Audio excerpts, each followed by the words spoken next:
چلیے آج میں آپ کو 3 نمبر حدیث سناتا ہوں۔ بخاری شریف کی 3 نمبر حدیث ہے۔ آپ صلی اللہ علیہ وسلم کے بارے میں بی بی عائشہ رضی اللہ عنہ کہتی ہیں کہ آپ صلی اللہ علیہ وسلم کی جو ابتدا جو ہوئی، یعنی وحی سے پہلے آپ کو سچے خواب، یعنی سچے خواب ایسے ہوتے تھے کہ جو رات کو دیکھتے تو صبح کو ہو جاتا تھا۔ جو رات کو بڑے اچھے اور بڑے پاکیزہ خواب ہوتے تھے، اور ہوتا یہ تھا کہ جو رات کو دیکھا وہ صبح ہو جاتا تھا۔ یہاں سے آپ صلی اللہ علیہ وسلم کی وحی کی سٹارٹنگ ہوئی، اور آپ خلوت پسند ہو گئے، یعنی آپ بس اکیلا رہنا پسند کرتے تھے۔ اس لیے آپ جا کے غار ہیرا میں جا کے بیٹھ جایا کرتے، 8 10 دن وہاں رہتے تھے۔ آ گئے اپنے کچھ، کبھی بی بی خدیجہ الکبریٰ رضی اللہ عنہا لے جاتی تھیں کھانے پینے کے کچھ سامان دیں، یا کبھی خود آ جایا کرتے تھے، اور بس وہیں عبادت کرتے رہتے تھے۔ آپ صلی اللہ علیہ وسلم ایک دن کہتے ہیں کہ اچانک جبرائیل آیا، میری جو سمجھ نہیں آیا، ایک دم ہواؤں میں بندہ آیا، سامنے آگے کھڑا ہو گیا اور کہتا ہے اقرا، پڑھو۔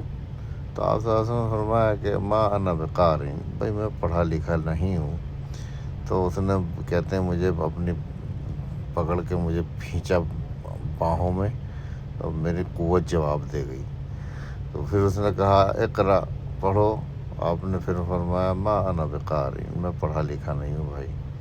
پھر اس نے تیسری بار جب مجھے بھینچا پکڑ کے اور کہا اقرا بسم ربک الذی خلق، خلق الانسان من علق، اقرا وربک الاکرم الذی علم بالقلم، علم الانسان ما لم یعلم۔ یہ 5 آیتیں پڑھ کر پھر کہتے ہیں میں نے پیچھے اٹھ کے پڑھ دیا۔ اس کے وہ بھینچنے سے نا، باہوں میں بھینچنے سے آپ صلی اللہ علیہ وسلم کے کبھی سی طاری ہو گئی، اور گھر پہ آئے آپ صلی اللہ علیہ وسلم اور کانپ رہے تھے۔ آپ نے زمبلونی یا خدیجہ زمبلونی کہتے ہیں کچھ اوڑھنے والا، کسی چیز کو، کسی کپڑے کو اوڑھ لینا، لپیٹ دینا، یعنی مجھے تو کیا کہتے ہیں وہ بی بی خدیجہ الکبریٰ رضی اللہ عنہ نے۔ اور پھر جب وہ آپ نارمل ہوئے تو پھر آپ نے سارا واقعہ سنایا ان کو کہ ایسے ایسے ہوا میرے ساتھ میں۔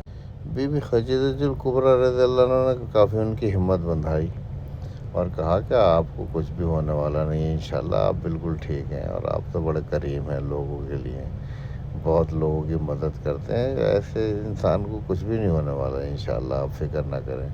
کافی ہمت بندھائی آپ صلی اللہ علیہ وسلم کی۔ تو بی بی خدیجہ الکبریٰ رضی اللہ عنہا، ورقہ ابن نوفل آپ کے چچیرے بھائی لگتے تھے، لیکن انہوں نے عیسائیت اختیار کر لی تھی زمانہ جاہلیت میں، لیکن صحیح دین پہ تھے عیسائیت کے۔ عیسیٰ علیہ السلام کو اللہ کے نبی ہی مانتے تھے، اور یہ عالم بھی تھے۔ یہ ہبرو میں نا، سریانی میں توریت کہتے ہیں نازل ہوئی تھی، تو یہ عبرانی میں اس کا ترجمہ کیا کرتے تھے، اور لوگوں کو نصیحت بھی کرتے تھے، لیکن کون مانتا تھا۔ تھے مکے میں نصیحت کرنے والے لوگ بھی اس ٹائم بھی، لیکن وہ اتنی پاور نہیں تھی، یعنی اتنی بات نہیں تھی آپ کی۔ تو یہ بوڑھے ہو چکے تھے، انہوں نے کہا کہ دیکھو تمہارے بھتیجے نے پتہ نہیں کیا دیکھا، ان کا واقعہ سنو۔ تو آپ صلی اللہ علیہ وسلم سے پوچھا کہ آپ نے کیا دیکھا، تو آپ نے وہ ساری ڈیٹیل بتلائی کہ ایسے ایسے ہوا میرے ساتھ میں، اس طرح سے ہوا۔ تو کیونکہ وہ عالم تھے، انہوں نے کہا ابشرو یا خدیجہ، ابشری یا خدیجہ، مبارک ہو، تمہارا شوہر تو اللہ کا نبی ہے۔ یہ تو وہی ناموس اکبر ہے جو موسیٰ علیہ السلام پہ نازل ہوا تھا، یعنی جبرائیل ہے، یہ تو جبرائیل آیا، یہ کوئی جن ون نہیں آیا آپ کا، جبرائیل آیا کہ یہ تو اللہ کے نبی ہیں۔ اور پھر انہوں نے بڑی حسرت کری ہے، کاش میں جوان ہوتا، بوڑھے ہو چکے تھے بیچارے، اور کاش میں تمہارا سپاہی بنتا، اور کاش اس وقت میں تمہارے ساتھ ہوتا جب تمہیں مکے والے مکے سے نکالیں گے۔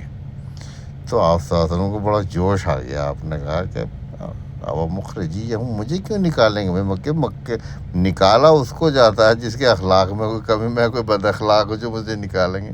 آپ نے کہا اس میں ناراض ہونے کی کوئی بات نہیں ہے، تو اللہ کے ہر نبی نے ہجرت کی ہے، ہجرت تو آپ کو کرنی ہی پڑے گی، یہ تو سنت نبی ہے، اصل میں سنت رسول ہے، کہ یہ سنت اللہ ہے اصل میں، تو کہ یہ تو ہجرت تو کرنی ہی پڑے گی آپ کو۔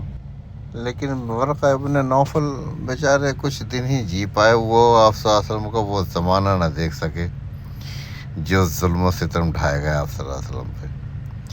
تو یہ کچھ دنوں کے بعد ان کا انتقال ہو گیا، اور آپ صلی اللہ علیہ وسلم پہ پھر اس کے بعد کچھ دن کے لیے وہی رک گئی تھی، اس کے بعد پھر دوبارہ سے۔ یہ 3 نمبر حدیث ہے بخاری شریف